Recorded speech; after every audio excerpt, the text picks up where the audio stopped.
Good evening.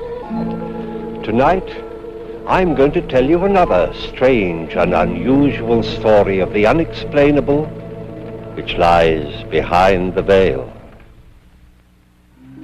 Under powerful emotional stress, the mind and body are capable of strange, almost unbelievable feats. Tonight's story is one such case, taken from a true and documented incident. Edmond Vallier was not a man who loved lightly. When he gave his heart, it was with a deep and abiding passion meant to last for all time.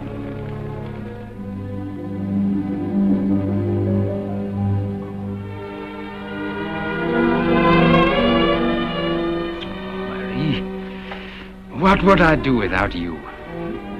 Edmond, dear, I'm very much afraid you'll have to learn to do just that. Never. You see, I'm going to be married. You're joking. Oh, you ought to know me better than that by now.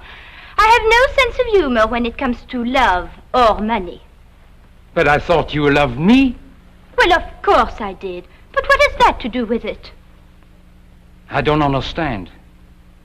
Edmond, you are sweet, and I'm still very fond of you. But you've become a luxury I simply can't afford. Who are you going to marry? Darling, you'll never guess. Not in a million years. I shall soon be the wife of your publisher and employer, Charles Moncourt. Moncourt, mais pourquoi? Oh, darling, you know why. He is rich. He can afford to give me all the things I want. No. No, that I will not allow. Please don't be tiresome, darling. You know I detest a scene. Besides, I see no reasons why we can't go on being friends. Friends? Well, of course. See, I have brought you one might call it a going-away present. You writers are so symbolic. I thought you'd appreciate this. A symbol of the future to commemorate our past. It's a genuine crystal ball. Au revoir, Edmond. Charles will be waiting for me. Oh, darling, as soon as we are settled, you must come and have dinner with us.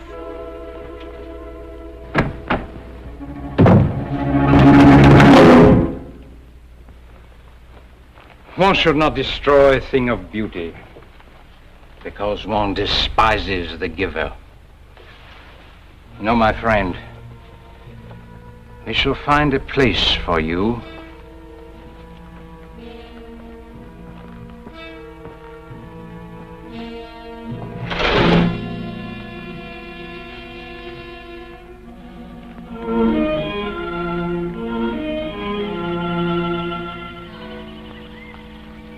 Symbol of the future, huh? Perhaps she's right. Perhaps in the future I will learn to love, not as well, but much more wisely.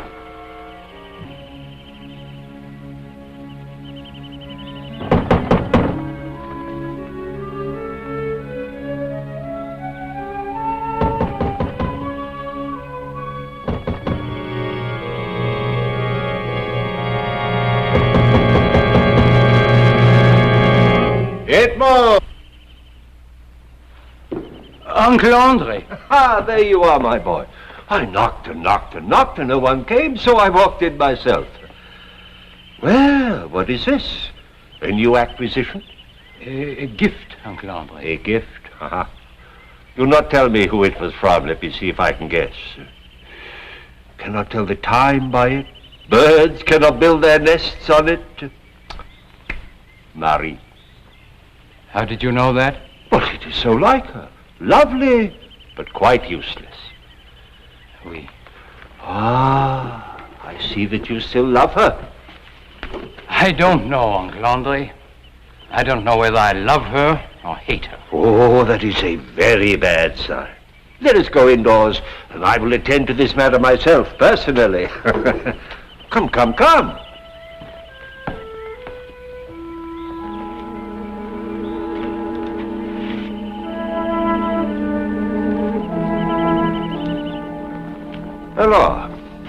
Let me have Marie's letters.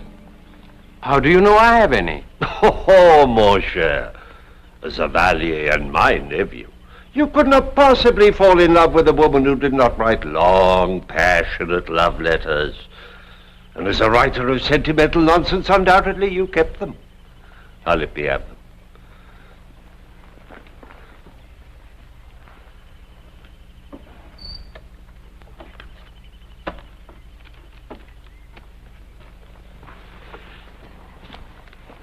What are you going to do with them, Uncle? This! Uncle Andre!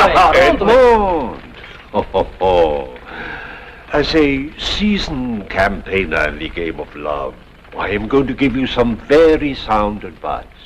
And as a well-brought-up young man, you will do me the courtesy of listening. Very well, mon oncle. First of all, you must know that a love affair is gay, joyous. When it is over, finish. Oh, one does not cling to it as a miser to his gold. Perhaps you're right. Perhaps, but it is of a certainty. This advice I give you is the most valuable. Furthermore, the only cure for a love affair is still another love affair. Oh, Uncle. In this matter, how lucky you are to have me as your uncle. You have heard, no doubt, of my little black book. Oh, you should have. It is well known in Paris. Perhaps as famous as the Arc de Triomphe and the Champs-Élysées. Uncle Andre. I have an engagement this evening with a most enchanting creature. A dancer at the Moulin Rouge. You will dine with us and we will see if she has a friend. Uncle Andre, I know that you're trying to be helpful, and I thank you. But I must try to get some work done. It goes hard, eh? It does not go at all. Well, perhaps work may be the answer, but I doubt it. But remember, in any case, your Uncle Andre has the right solution. I will remember. I go now. My engagement begins at 8 o'clock. I will drop in to see you again, and I hope to see an entirely different attitude. Au revoir, mon oncle.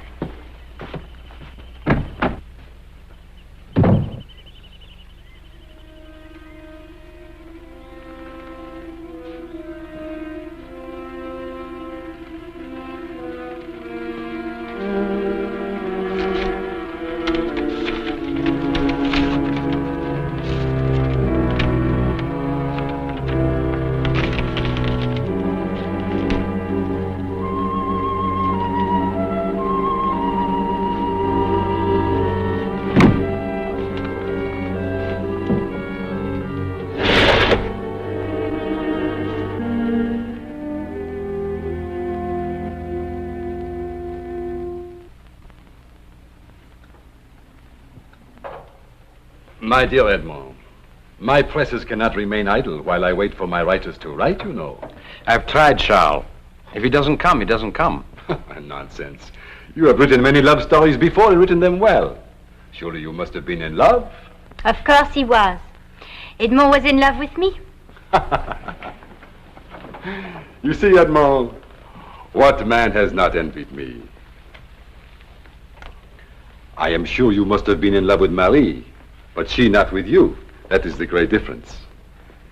Every man would like to believe that he has won for himself the one woman that every other man would be proud to call his wife.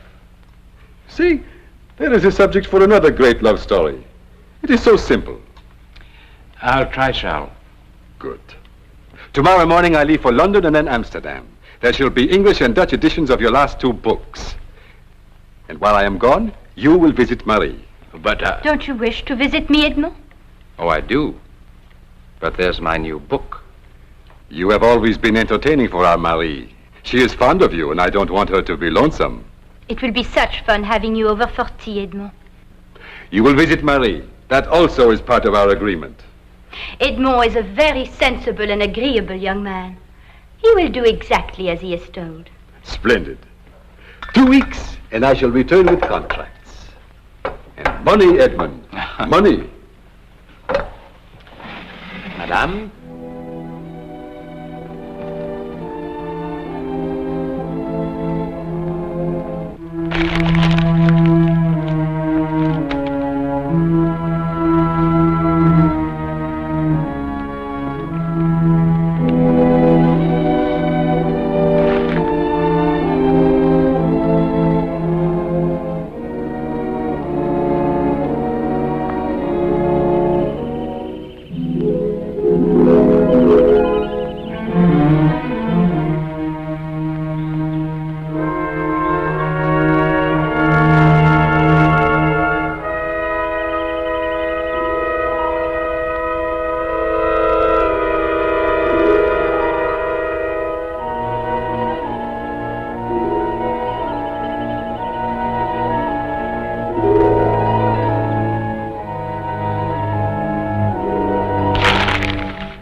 So we dine here tonight, or is it the gay life for you? The gay life, always. But tomorrow, Philippe. Why not tonight? You tire of me if I make my visits too long. Besides, you know I have to be at home. I'll never tire of you, Marie. What's wrong? I have a strange feeling, as if someone were staring at me. I'm staring at you. You're very beautiful, Marie. I'm serious, Philippe. So am I. There is nothing to fear, my darling, except the swiftness of time until he returns. May that day never come.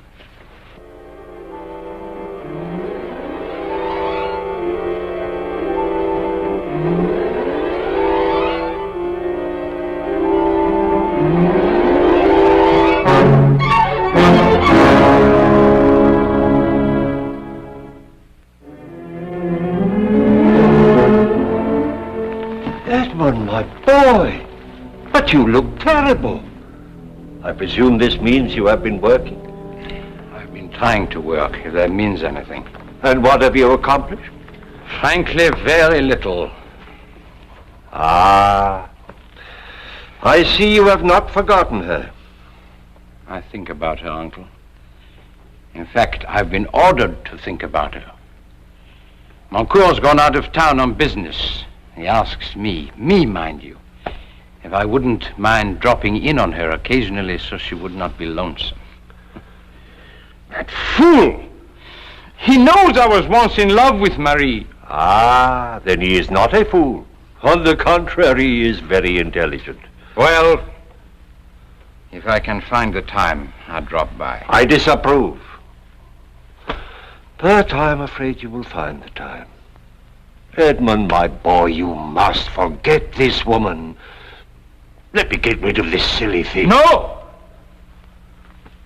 I'm sorry, Uncle Andre. I didn't mean to shout at you. It is nothing, my boy. Here. Sit down. Edmund, this is not good. Never have I seen you in such a state. Oh, overwork, unrequited love. These reasons are not good enough to explain it. Now, what is the real reason? I cannot tell you. Oh, cannot tell me. Since when have there been things we cannot tell each other? You and I. Out with it, boy. Uncle Andre. Uncle Andre, I fear I'm going out of my mind. Oh, Evalier may gamble too much, drink too much, chase too many women, if that is possible. But to go insane? Ha, never. Uncle Andre, listen to me. I see things. What sort of things? Where? In that crystal ball. I can see Marie, wherever she is. Do you really think you are going out of your mind? It's so clear. I can see wherever she goes. I can even see whom she is with. Whom she is with? Not her husband? No, he's not back yet. Oh, Edmund, I am disappointed. You are jealous. You sit here, clutching the ashes of a burned-out love, tormenting yourself with this jealousy. Uncle Andre, it's nothing like that at all. Then I say to you, the rest of it is nonsense. Oh, Edmund, I have the solution. Come with me tonight. Let the perfume of Paris sweep away these cobwebs from your brain. I thank you, Uncle Andre, but I cannot. Ah! Now I lose my patience. And why is it you cannot? There are so many things to do. Then do one thing for me, I ask you.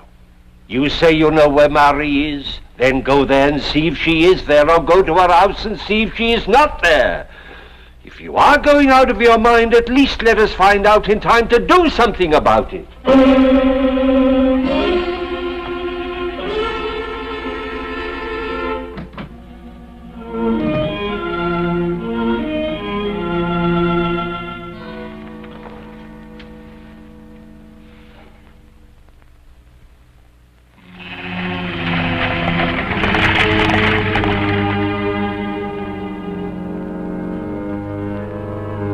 Thank you very much.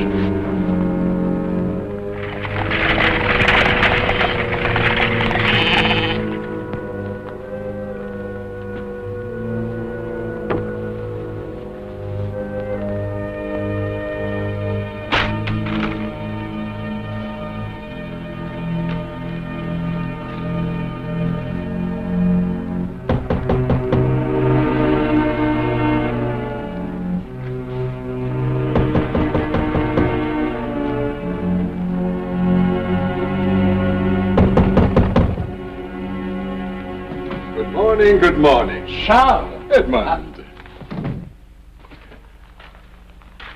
Well, this time I can see you have truly been working. Yes, but you've come back early. Almost a week. And with wonderful news, Edmond. Contracts in London and Amsterdam were signed. And I have promised them at least 2 more new books by you. Thank you, Charles.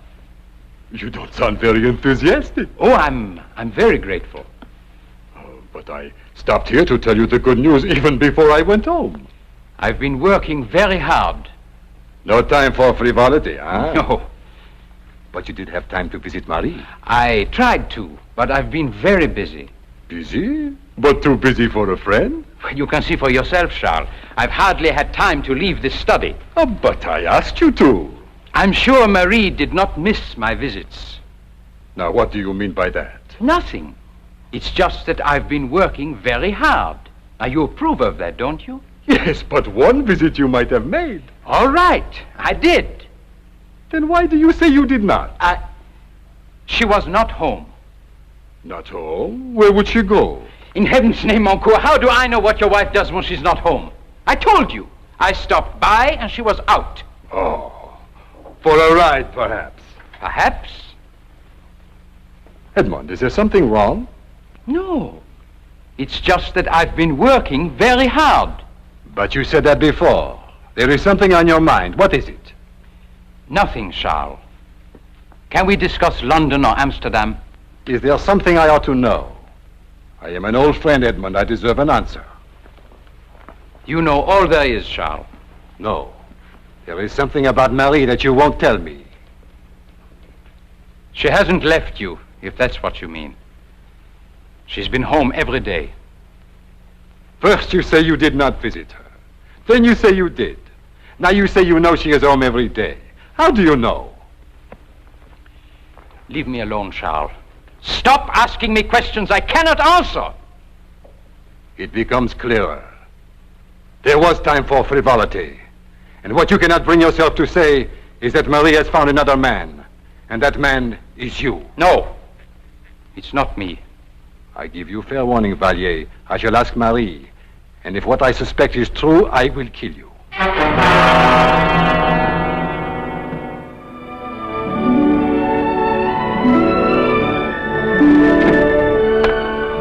Good morning, my love. I thought you never cared here. Oh. I'm running out of lies to the maid. Surely no one suspects. And that feeling of yours, does it still haunt you? Philippe, I don't know. I just don't know. After today, I don't think I should see you again. But, darling, we have an entire week. Even this morning, on my way from the station, as if eyes were following me. Yes, of course. You are very beautiful, Marie. Why should not all the eyes of Paris be staring at you? Darling. Oh.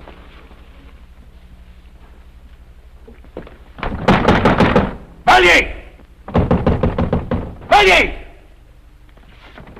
Vallier! Where is she? I warned you, Vallier. Where is she? Charles, she's not here. You lie. First you besmirch my name, then you make a fool out of me. Where is she?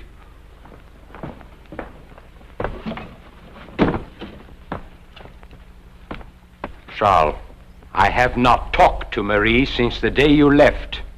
You and I were friends, long before either of us ever met Marie.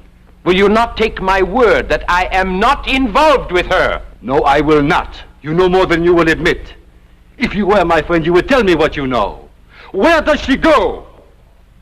Very well, Charles. I would spare you if I could, but every day Marie goes to Paris and meets a man.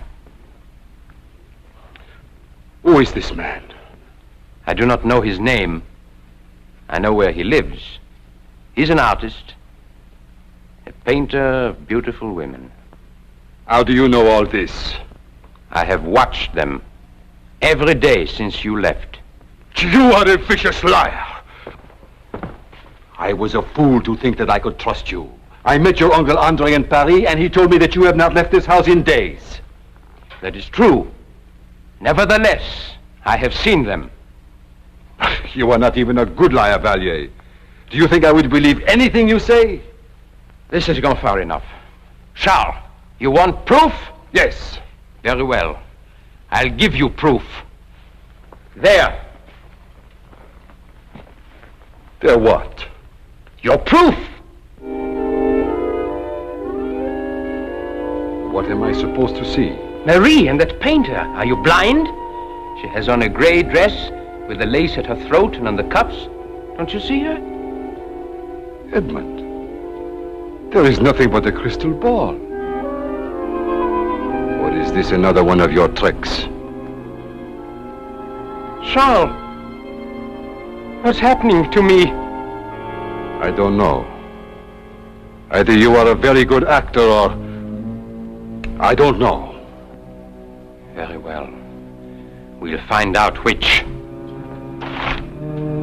Where are you going? To Paris. Either Marie is with this man right now, or you'd better have me committed to an asylum. Oh, forgive us, mademoiselle. We've come to the wrong place. Edmond, let me take you home. You are not well. I should have realized. They're here. I know they're here.